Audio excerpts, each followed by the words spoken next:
Bonsoir à tous, bienvenue à l'étude de la parole de Dieu sur le site du Foyer Chrétien, le www.lefoyerchrétien.com. C'est toujours avec plaisir que Dr Michel, Martine et moi vous accueillons autour de cette table pour étudier la parole de Dieu. Cette semaine, nous allons étudier la leçon 12 qui a pour titre « Le Rédempteur de Job ». Mais juste avant, Dr Michel, comment a été votre semaine? Le combat continue. Notre Rédempteur est vivant, alors gloire à son nom, et nous marchons avec lui. Il fait froid, oui, très froid. On a touché les moins 38 cette semaine. Ouais. On reste à l'intérieur autant qu'on peut. Alors, comment ça a été pour toi cette semaine? C'était très bien aussi.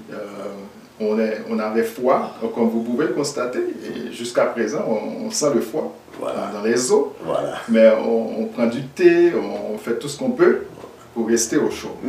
Ouais, mais jusqu'ici, on peut dire l'Éternel nous a secourus.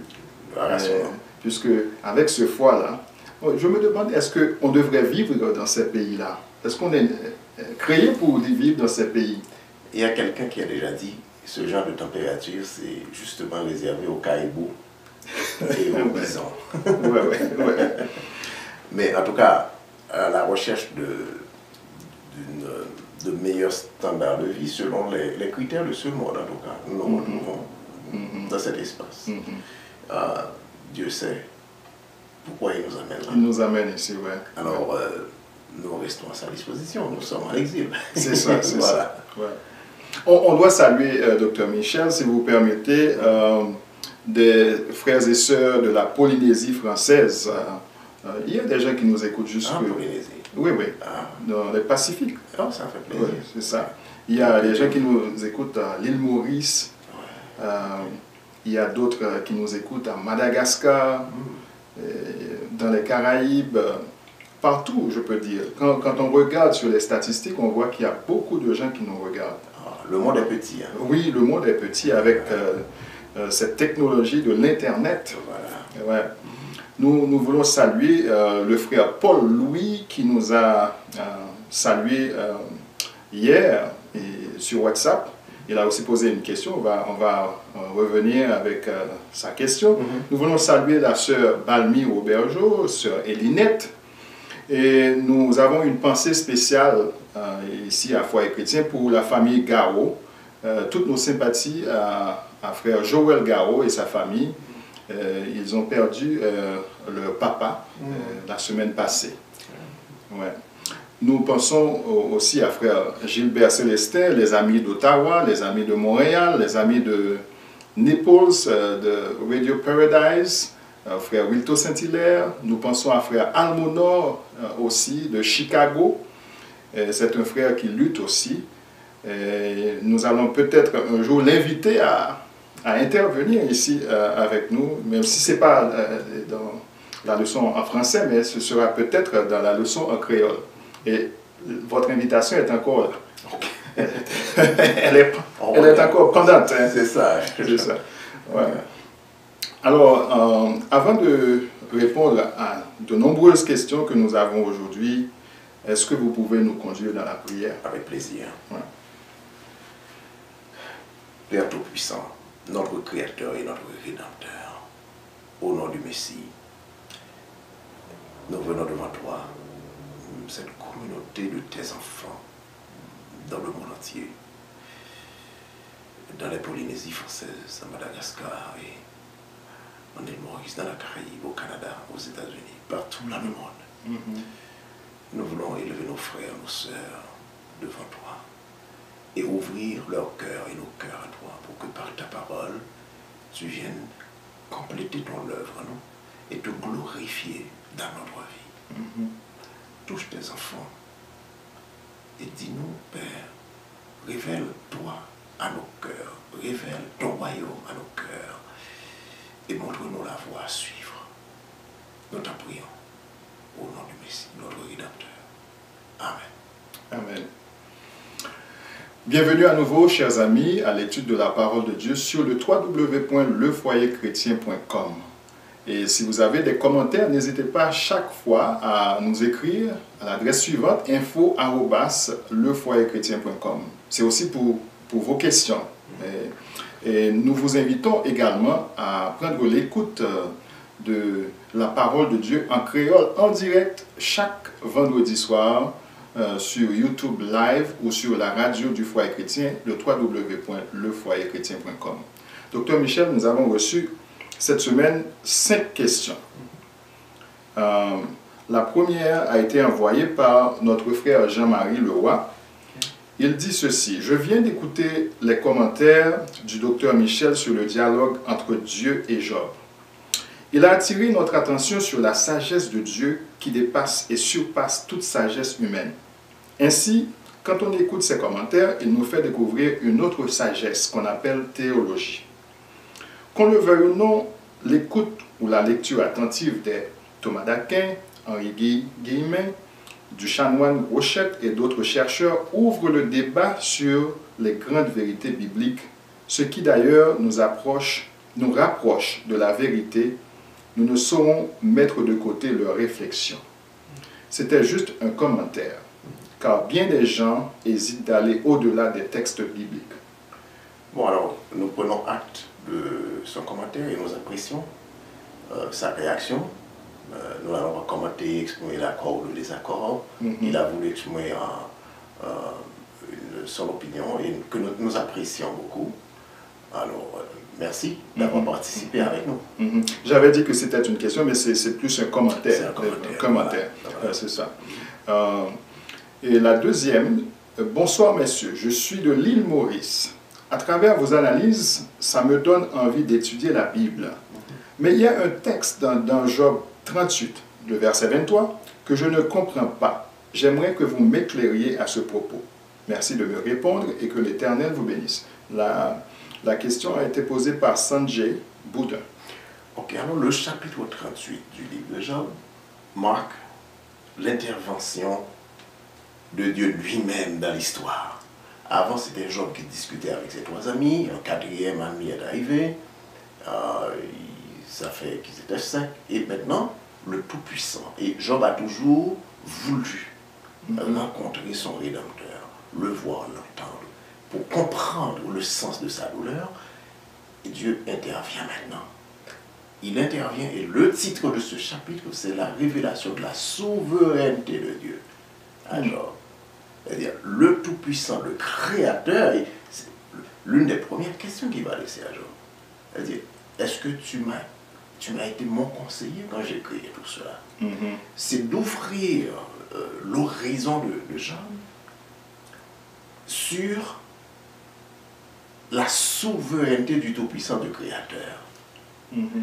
Et dans ce débat, il va dire à Job: je contrôle les éléments. Et quand quelque chose arrive, ça arrive selon ma volonté. Alors, qu'il te suffise donc de servir le Tout-Puissant et de t'humilier devant lui, quelles que soient les circonstances, parce que chaque élément de la nature, je peux les utiliser dans la guerre contre l'ennemi, parce que c'était la guerre, et on va le commenter dans la leçon tout à l'heure. C'était une scène de guerre entre le Tout-Puissant et Lucifer. Et Job est pris entre ce feu croisé-là. Et le Tout-Puissant va lui dire que moi, j'ai le droit d'utiliser la grêle, les éléments que je garde en réserve dans ce combat. J'ai le droit, c'est ma souveraineté en tant que Dieu. Et il a utilisé la grêle, en effet. Il a utilisé en Égypte, il a utilisé dans d'autres circonstances de l'histoire pour déployer, pour montrer aux hommes qui sont sous l'influence de Satan, d'ailleurs, que le Tout-Puissant est capable d'intervenir. Nous développons des armes nucléaires aujourd'hui, n'est-ce pas? Et nous développons toutes sortes d'armes à destruction massive.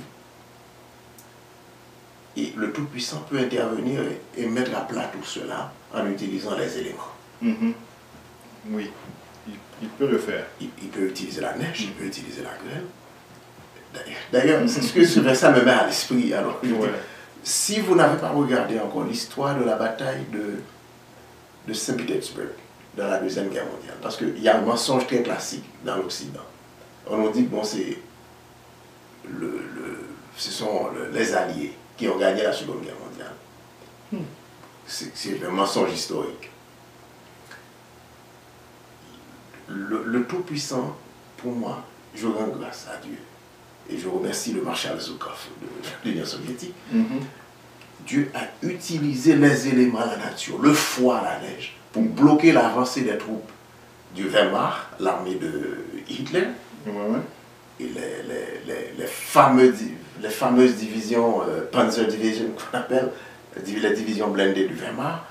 La nature a permis que toute cette machine de guerre soit dans l'impossibilité d'avancer et permettre aux soviétiques de les écraser. Le Tout-Puissant peut faire encore beaucoup mieux encore.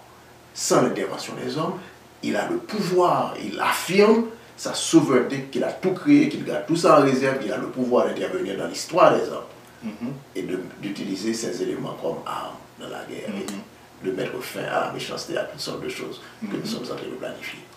Il y a des événements comme ça dans la Bible. Voilà. Et beaucoup d'événements comme ça. Comme ça. Voilà. Par exemple, le plus frappant, c'est la mer Rouge. Et voilà. Il contrôle les éléments, il fait ce qu'il veut. Il met tout ça en réserve comme arme dans son arsenal. Personne n'a le droit de lui dire Dieu n'a pas le droit de faire ça. Pourquoi Dieu? Il révèle sa souveraineté. Il a dit moi j'ai le droit de faire ça. Parce que j'ai tout créé moi-même. Mais qu'est-ce que vous allez dire à ceux qui pensent que l'ennemi aussi peut utiliser les éléments? Oh, il peut. Dans le cas de Job, Satan a utilisé les éléments contre lui. Mais Dieu a le pouvoir de défaire tout cela. C'est parce qu'il a jugé nécessaire de ne pas le faire, il ne l'a pas fait. Il aurait pu détourner ses coups. Mais c'est lui qui peut donner la permission à l'ennemi d'utiliser les éléments. Ok. Quelle est la position de Dieu envers Élihu? Il a demandé d'offrir des sacrifices pour les fautes des 3 amis, mais je ne vois rien pour le personnage d'Élihu.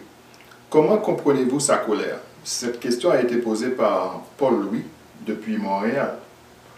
Bon, l'intervention d'Élihu, au regard de l'intervention de Dieu, était une vaine intervention. Quelle est la disposition de Dieu à l'égard d'Élihu? Il a ignoré, il a oublié. C'est quelqu'un qui est intervenu pour montrer qu'il est plus sage que les 3 autres amis, plus sage que Job. Bon, Dieu l'a ignoré complètement. En tout cas, en ce qui concerne ce qui a été écrit ici. Il a été totalement ignoré. Insignifiant. Regarde, c'est tout ce que je vois. Ça, je ne peux pas spéculer là-dessus, mais ce qui est certain, c'est qu'il est totalement ignoré. Ok. J'espère que notre frère Louis est satisfait de la réponse. Et sinon... Bon, il n'y a pas de punition plus grande que d'être ignoré. Parce que l'une des... Remarquez-vous, on a discuté tout au cours de ce trimestre que Job voulait absolument que le Rédempteur, que le Tout-Puissant se révèle à lui. Alors quand tu es totalement ignoré, c'est que tu es tout insignifiant. Ça ne veut rien dire ce que tu faisais. Totalement ignoré. Il ne faisait pas partie. Il est totalement dégagé du décor. Voilà. Une autre question de notre frère Gilbert Célestin de Montréal. Souvent, Dr Michel cite le livre d'Enoch dans ses différentes interventions. Vraisemblablement, c'est un livre intéressant et instructif en même temps. Mais pourquoi il ne fait pas partie des 66 livres de la Bible? La référence absolue pour beaucoup d'entre nous. On l'a dit la semaine passée, je pense. Et je pense que c'est toi qui avais proposé cette idée. Que la Bible contient la parole de Dieu. Mais ce qui est là n'est pas nécessairement tout la parole de Dieu. Pourquoi? Quand les Européens sont allés en Afrique, qu'est-ce qu'ils ont fait? Ils ont tout pillé, ils ont fouillé dans le temple de Salomon, ils ont volé l'or. Les Grecs l'ont fait, les Romains après eux, pillé. Et le plus grand pillage, c'était l'héritage culturel des Africains. Ils ont trouvé des Saintes Écritures, ils ont adapté ce qu'ils veulent. Et les gens ne savent pas que le premier canon, qui a formé le canon des évangiles bibliques? Les catholiques. dans le premier canon, qui est-ce qui a demandé qu'un livre spirituel soit écrit pour servir de référence à la nouvelle religion que Constantin vient d'adopter 321 à l'occasion du concile de Nicée?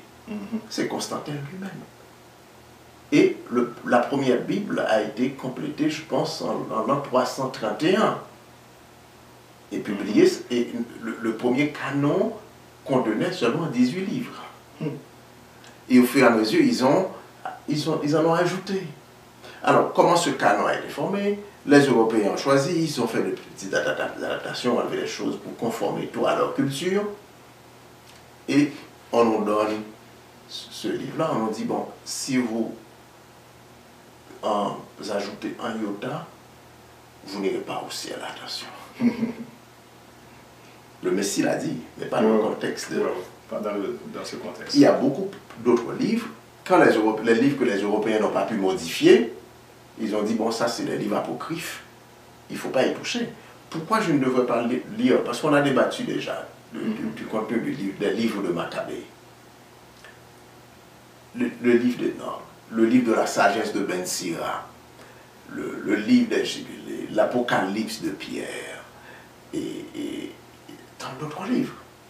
Parce que les Européens ne les ont pas adoptés, on dit c'est apocryphe, ne cherchez pas dans ça pour aller. Même cela, ce que nous avons en main, c'est insupportable pour eux. Ouais, c'est insupportable. Ils l'ont rejeté déjà. Alors on comprend bien que le livre d'Enoch ne pourrait pas faire partie de ce livre-là. Parce qu'il y a beaucoup. Il y a beaucoup excusez-moi, comme beaucoup d'autres livres. N'est-ce pas? Ce n'est pas juste le livre d'Enoch. Il y a beaucoup d'autres livres que nous citons aussi, qui ne se retrouvent pas dans le canon, parce que les Européens qui ont formé le canon, je n'entre pas dans les détails là, mais s'il veut, je peux faire regarder des choses sur l'histoire de la formation du canon biblique. Voilà. Ok, frère Célestin, je pense que vous allez continuer la conversation avec nous sur cette question, parce qu'il n'y a pas seulement le livre d'Enoch, il y en a d'autres. Voilà. Ouais. Lors d'une étude sur la pluie de l'arrière-saison, c'est la dernière question, cette question a été posée. Quelle est la différence entre le Saint-Esprit de Dieu et l'Esprit Saint?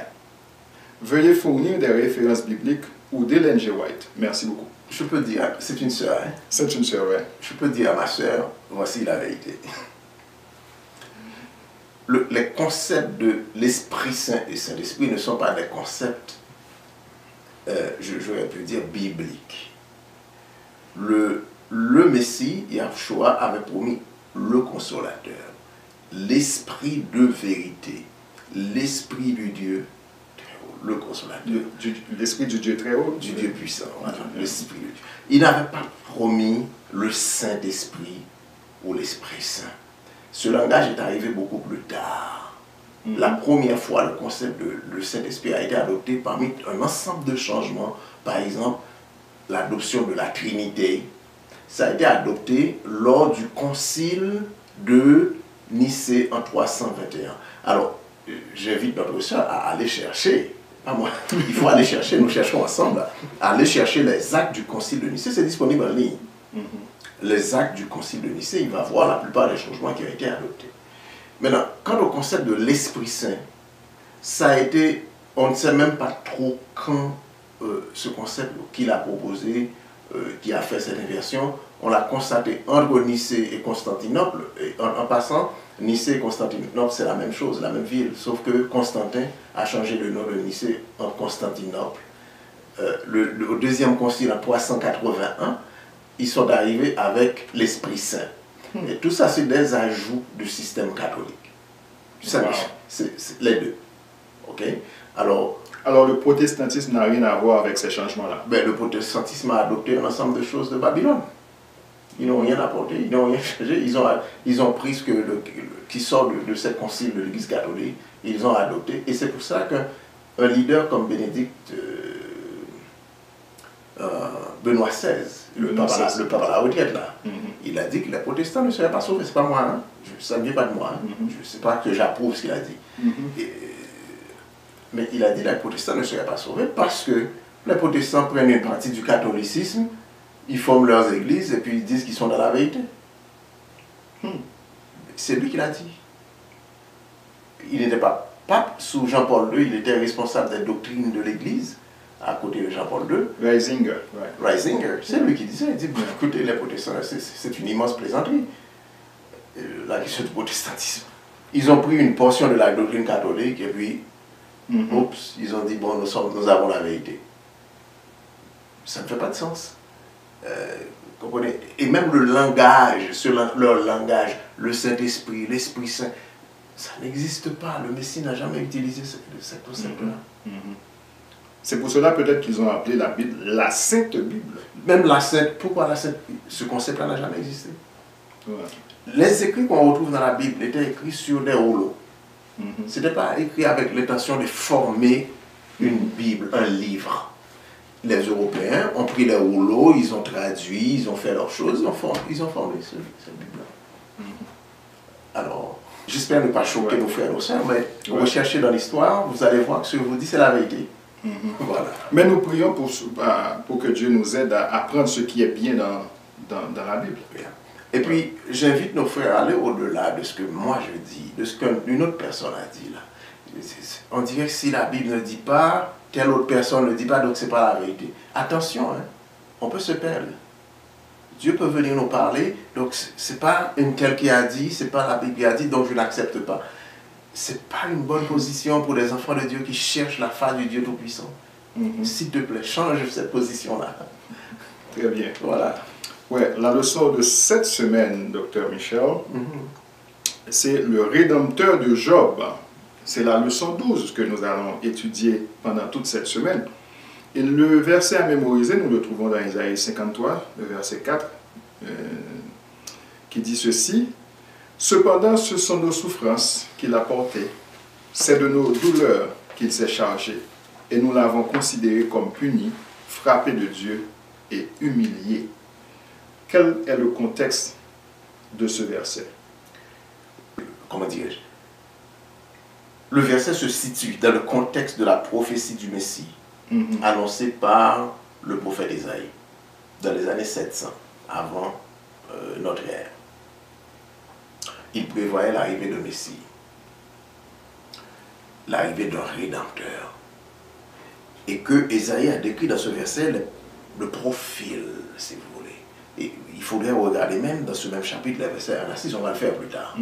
Le profil de ce Rédempteur, il a porté nos fardeaux et nos douleurs. C'est quelqu'un qui n'avait pas d'attirance. Il ne pouvait pas, il n'était pas, c'est pas quelqu'un qui va arriver de la ligne royale avec toute la lueur, la grande beauté pour attirer des foules.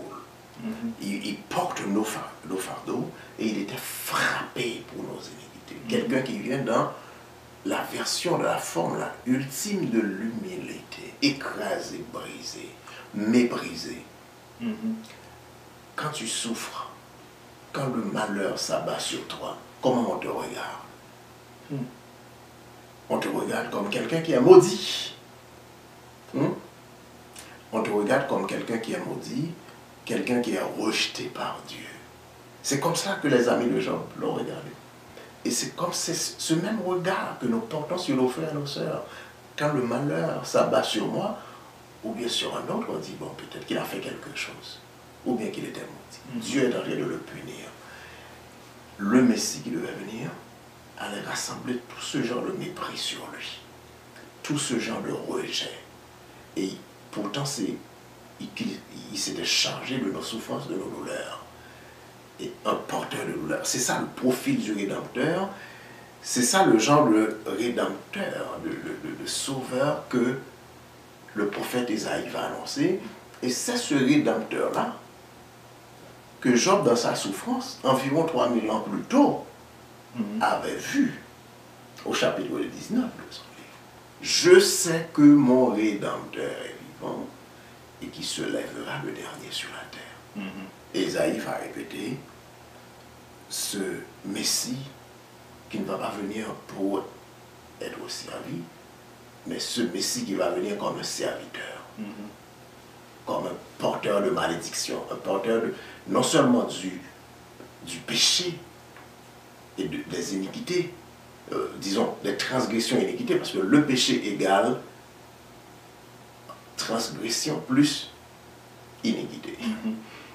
Transgression, c'est la violation au quotidien volontaire, plus souvent involontaire de la loi du Dieu Tout-Puissant. Et l'iniquité, c'est le fait de savoir que quelque chose est mauvais, mais que je le fais pareil.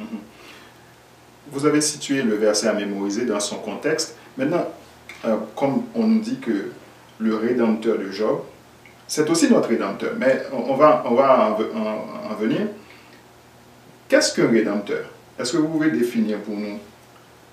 Un Rédempteur, c'est un libérateur, c'est un restaurateur, c'est quelqu'un qui vient, qui nous affranchit de nos douleurs, de nos souffrances, de nos péchés.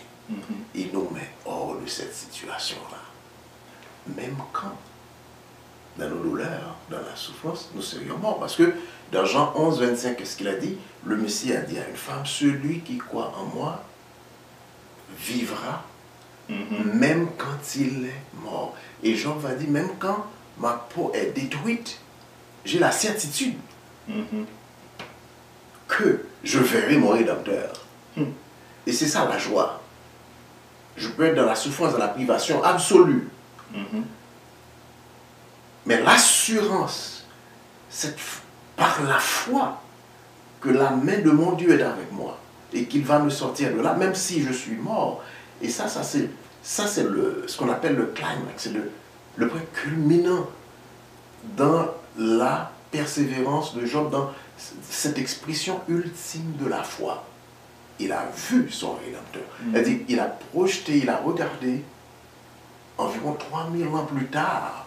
C'est-à-dire, je vois ce qui va arriver 3000 ans plus tard. Que ce Rédempteur est déjà en action et qu'il va me sortir de là. On nous a parlé, même si ce n'est pas dans la, disons, en plein dans la leçon, mais comme vous avez mentionné que Ésaïe nous dit qu'il n'avait pas l'apparence de quelqu'un qui attire. Mais ce qu'on voit aujourd'hui, l'image qu'on nous montre du Christ ou du Messie, c'est quelqu'un de très attirant. Un blanc avec de longs cheveux, des yeux bleus, c'est ça qu'on nous montre. C'est triste. Le visage de César Borgia. Je pense qu'il y a dans l'une de nos présentations dans ce ministère, il y a quelqu'un qui nous a présenté, posé la question, je l'ai lu il n'y a pas longtemps. D'ailleurs, on va avoir une session questions-réponses sur cette question. Quelqu'un a posé la question, comment se fait-il que nous adorions ce Messie européen? Mais ça vient, ce Messie, ce visage qu'on nous montre. N'oubliez pas que dans les 10 commandements, il nous a interdit de... C'est ça que j'allais dire. De projeter des images. Mais on vient avec cette des choses image, qui sont en haut dans les cieux, des choses qui sont... Voilà, nous n'avons pas le droit de faire ça. Mais ils viennent avec l'image de l'Européen comme instrument de domination. En sorte que quand tu pries, tu as cette image devant toi qui te confine dans une situation d'infériorité psychologique et qui facilite en même temps la domination.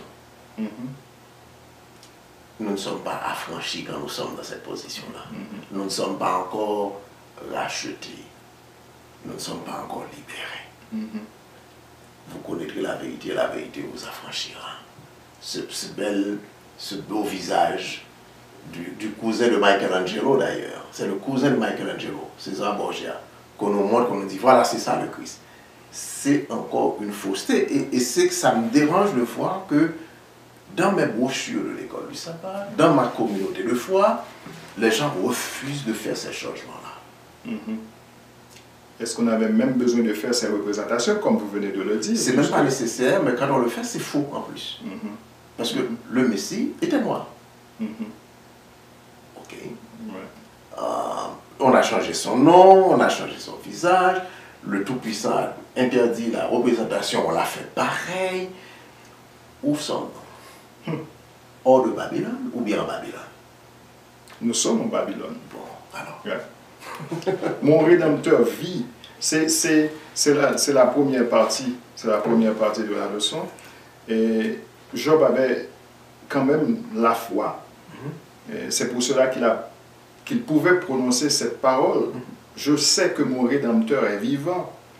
Mais on nous dit de lire Job 19, versets 25 à 27, et on nous demande cette question. On nous pose cette question. Que révèlent ces paroles sur l'espérance de Job, que Job a du salut? Alors, on l'a dit tout à l'heure, c'était le point culminant de l'expression de l'attachement de Job, ou bien de l'expression de la foi de Job. Il a vu son Rédempteur, et il a dit, même si je dois mourir, je verrai mon Sauveur. Et là, on parle de résurrection. Il n'a pas clairement dit la résurrection. On est en train de mouler ça dans les lignes de doctrine pour dire que c'est la résurrection. Je ne sais pas comment il va le voir, mais lui, il savait. Même quand, et le Yahushua, le Messie va le dire, dans Jean chapitre 11, verset 25, je viens de le dire, il a dit à cette femme, celui qui croit en moi vivra, même quand il serait mort. Dans notre debriefing, je vous avais posé cette question et j'aimerais la poser encore. Est-ce que l'orgueil peut inciter quelqu'un à rester fidèle, ferme sur sa position comme Job? Par exemple, si je suis un chrétien, je sais que je suis dans un problème, je suis dans une difficulté. Et pour montrer à tout le monde que je garde ma foi, je me suis dit, bon, je ne vais pas chercher, par exemple, je suis malade, je ne vais pas chercher la guérison chez le médecin, je vais rester fidèle, mon Dieu va me guérir, s'il n'intervient pas, je vais mourir comme ça. Je sais qu'il est vivant. Est-ce que ça peut se passer aussi dans ça peut se passer, mais il faut éviter. Si c'est l'orgueil, il faut l'éviter, parce que c'est la présomption. On ne peut pas servir le Dieu Tout-Puissant par la présomption, c'est par l'humilité. Regardez quand le Tout-Puissant est venu dans l'histoire de Job. Job s'est humilié, s'est écrasé. Qui suis-je? Si nous ne sommes pas dans la vraie position pour le servir, nous ne pourrons pas le servir. Personne ne peut servir le Tout-Puissant par l'orgueil. Alors si je reste à la fois par l'orgueil pour montrer aux gens que moi, je ne suis pas le... Je suis en train de faire une démonstration extérieure pour attirer le regard des autres. Mais mon cœur n'est pas soumis au Tout-Puissant, je ne suis pas en train de le servir. C'est ce que la parole nous enseigne. Donc l'orgueil est un mauvais conseiller dans ce sens-là, en ce qui concerne le service à offrir au Dieu Tout-Puissant. Alors, Job espère qu'il verrait son Rédempteur, c'est-à-dire qu'il regarde en avant. Parce que si nous acceptons que le livre de Job a été écrit par Moïse pendant son séjour en Madian, dans le pays de Madian, il faut croire que ça va faire environ 3000 ans. Avant l'arrivée du Messie, un petit peu plus. Alors, qu'est-ce qui va permettre à cet homme de faire cette projection à travers le temps, de regarder au-delà des murs de séparation entre la vie et la mort, pour dire qu'il vivra, qu'il verrait son Rédempteur? C'est l'Esprit du Tout-Puissant qui est en lui. C'est l'humilité, c'est l'Esprit de Dieu qui travaille en lui, qui lui permet d'exprimer, ou bien de développer et d'exprimer cette grande foi en Dieu. Et c'est rien d'autre, c'est pas l'orgueil. Ok. Alors, il sait que son Rédempteur, c'est le Dieu Tout-Puissant, lui-même le Créateur, c'est lui qui va intervenir dans le monde pour le sauver de là. Même s'il est mort, il le ramènerait à la vie, dans le cas de la résurrection. S'il y a une façon qu'il verrait le Rédempteur, il le verra de toute façon, par le moyen que le Tout-Puissant aura choisi. On sait que le Christ avait montré l'exemple de pardon quand il était sur terre, disons, Yahushua. Est-ce que c'est ça que Dieu était en train de nous enseigner à travers Job, puisque dans son intervention, après avoir restauré Job, il avait demandé à Job d'aller présenter des sacrifices pour ses amis. On sait très bien que ses amis lui avaient malmené à un certain moment, parce que dans sa tristesse, dans sa souffrance, il ne s'attendait pas à entendre ces choses, leur théologie, comme vous aimez dire. Mais quand il a été restauré, Dieu lui avait demandé d'aller présenter des sacrifices pour ses amis. Aujourd'hui, nous voyons que des gens priaient pour le malheur des autres. Quand on a été malmené par certaines personnes, on demande à Dieu de punir ces gens-là. Et pourtant, dans ce cas-ci, on nous montre que Job a présenté des sacrifices. C'est pas seulement se mettre à genoux pour prier, mais des sacrifices. C'est beaucoup. C'est beaucoup. Alors, tu sais, dans l'exercice de sa souveraineté, Dieu peut investir. Il peut donner le pouvoir à l'un de ses serviteurs d'exercer son jugement sur quelqu'un d'autre. Par exemple, dans le cas de Yermaïa qu'on a étudié l'année passée, il lui avait dit d'aller prononcer une malédiction sur tel faux prophète. Il va mourir dans 9 mois. Ça, c'est le choix de Dieu Tout-Puissant. Il peut le faire. Mais dans le service régulier que nous offrons à notre Dieu, il nous demande de venir avec nos prochains, même ceux qui nous ont fait du mal. Et si je prie pour utiliser Dieu comme un instrument du mal, c'est que je ne le comprends pas. Et je peux me retrouver à l'offenser. Il n'est pas un instrument du mal. Je ne peux pas projeter ma méchanceté, la méchanceté de mon cœur sur lui et lui demander d'aller faire d'exercer de la méchanceté dans la vie de mon frère et de ma soeur. Et quand quelqu'un fait cela, à moins d'avoir reçu le pouvoir du Dieu Tout-Puissant pour le faire, on est en train de faire le travail du malade, pas le travail du Dieu Tout-Puissant. Alors, le Fils de Dieu, on retrouve dans la leçon de lundi, Le Fils de l'homme. le Fils de l'homme, Job, au chapitre 7 de son livre, qui va dire au Dieu Tout-Puissant, dans sa souffrance, il va exprimer sa peine, il va même lancer une accusation à Dieu. Pourquoi dans les versets 4 à 7, dans ce bloc de versets-là, il dit à Dieu, mais pourquoi tu agis comme des humains qui sont injustes? Parce que tu es en train de me punir injustement. Ça, ce sont les humains qui pratiquent ce genre de condamnation injuste. Tu es le Dieu souverain de l'univers. Alors je dis dans la note maintenant, le Créateur.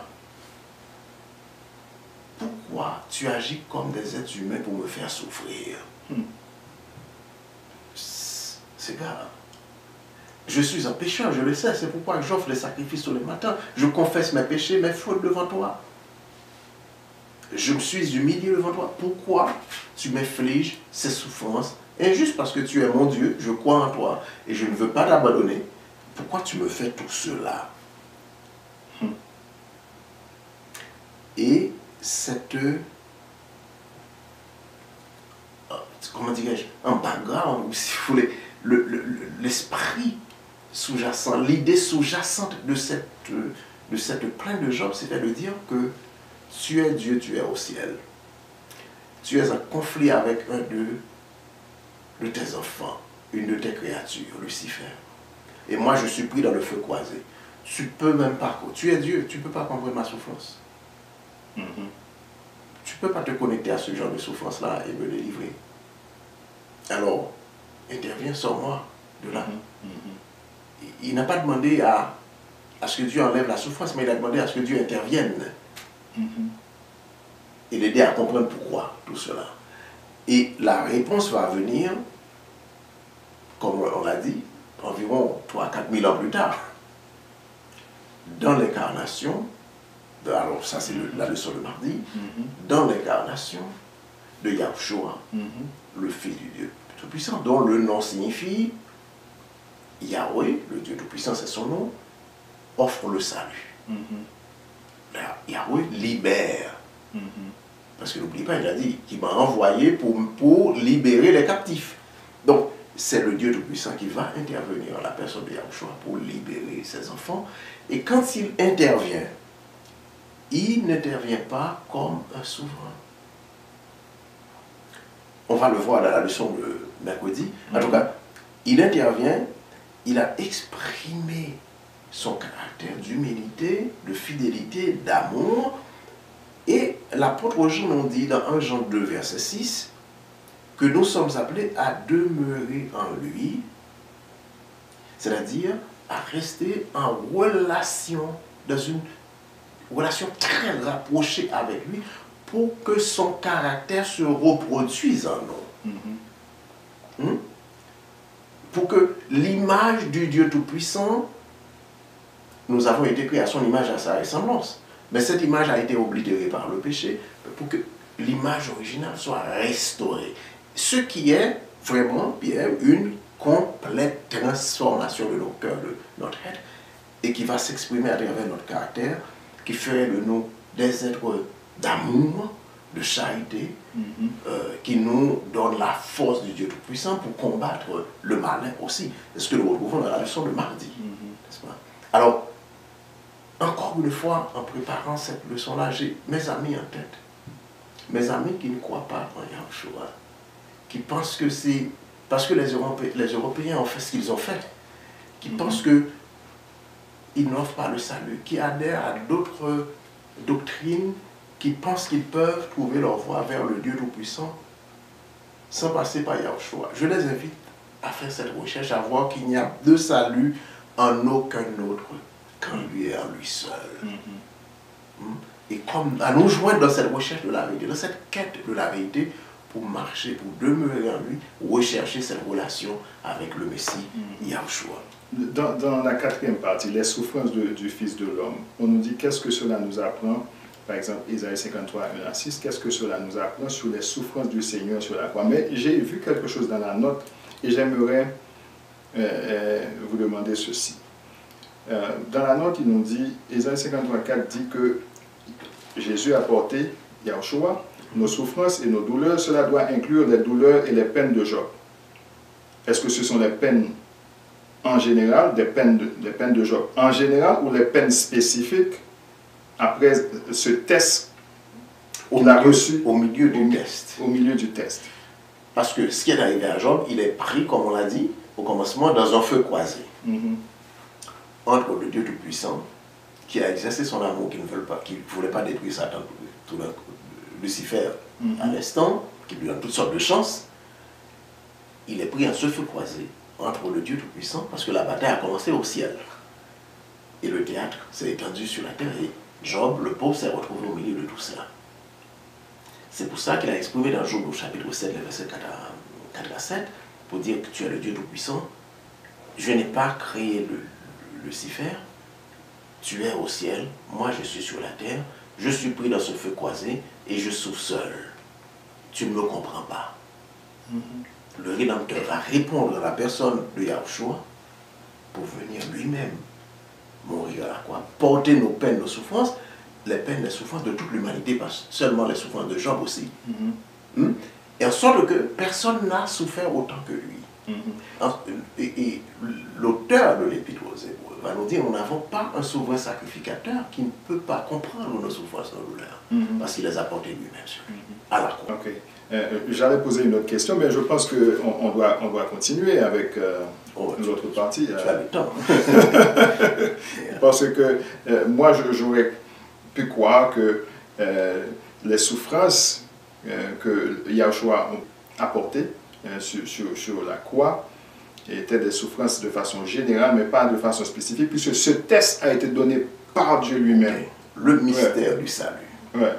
C'est que toutes les générations avant son incarnation, comme Job regardait vers l'avenir, et par les sacrifices des boucs et des taureaux, transféraient leurs péchés sur le Messie qui devait venir.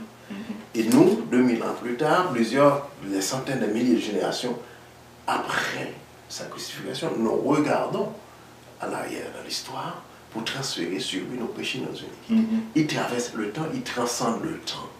Donc il a porté les souffrances, les douleurs de l'humanité, incluant les douleurs et les souffrances de Job. Et Ésaïe nous dit ce Messie qui devait venir, et c'est un texte extraordinaire.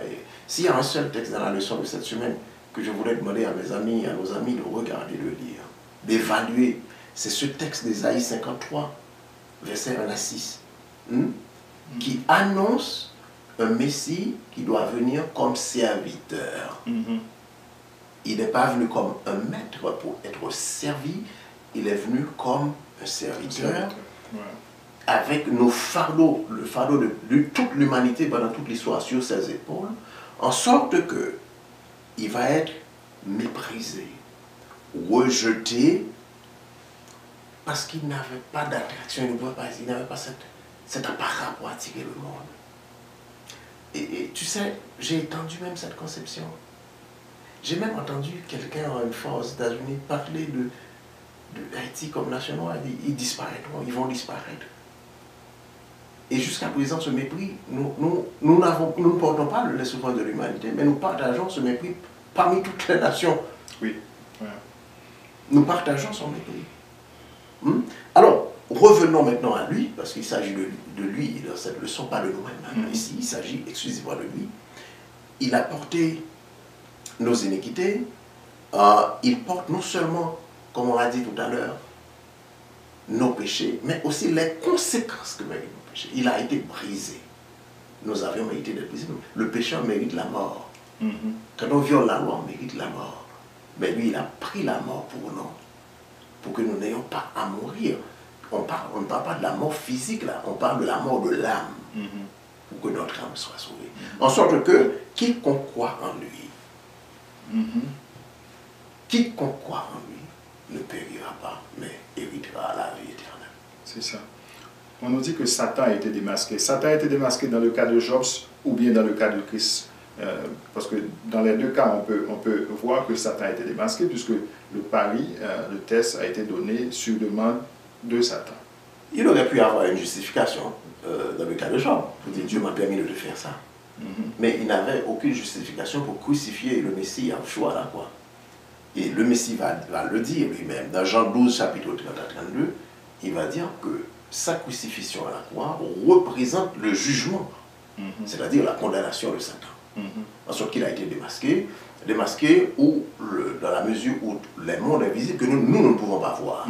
Et là, tout le monde invisible va voir que c'est un meurtrier, c'est quelqu'un qui ne peut pas se repentir, et que tout a été fait, le salut lui a été offert à plusieurs occasions. Il a toujours rejeté, il a préféré poursuivre son œuvre du mal jusqu'à crucifier le Messie à la croix, en sorte que la croix représente son jugement et sa condamnation. Le Rédempteur de Job, mais on dirait c'est notre Rédempteur à tous. Il n'est pas seulement resté dans le cas de Job, c'est notre Rédempteur. Mais le cas de Job est un exemple pour nous montrer que même si nous passons à travers des difficultés, à travers des souffrances, notre Rédempteur est toujours vivant. Voilà. Et notre joie, Pierre, notre seul salut. Et je vois les enfants de Dieu Tout-Puissant qui souffrent et qui se tournent contre les autres. Et qui souffrent et qui cherchent à faire du mal aux autres. Qui blâment leur souffrance sur les autres. Nous sommes dans un combat. Rien ne réjouit Satan autant que de voir que lorsque moi je souffre, je cherche des boucs émissaires, je blâme mon frère, je blâme ma soeur, je lui fais porter la responsabilité de mes souffrances, je l'accuse, je cherche à faire du mal aux autres. Satan est content de voir ça. Et quand nous souffrons, il faut savoir que nous sommes dans ce combat, dans ce grand conflit qui ne prendra fin qu'au retour, au second retour du Messie. Il est déjà venu, il reviendra. Il est la seule source de salut. Il est notre seul Rédempteur.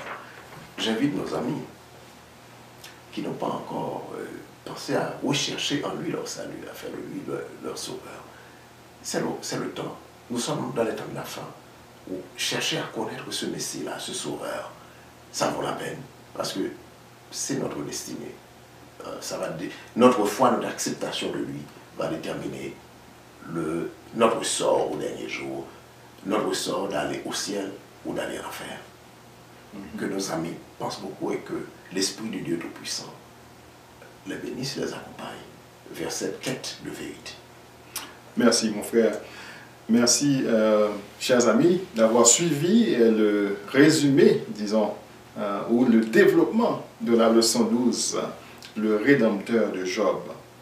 J'espère que c'est le Dieu Tout-Puissant est votre Rédempteur aussi. Et si vous avez des questions cette semaine, n'hésitez pas à nous écrire à l'adresse suivante info@lefoyerchrétien.com. Et si vous avez des commentaires, vous pouvez aussi nous les envoyer à la même adresse info@lefoyerchrétien.com. Docteur Michel, Martine et moi vous souhaitons de passer une agréable semaine sous le regard du Tout-Puissant.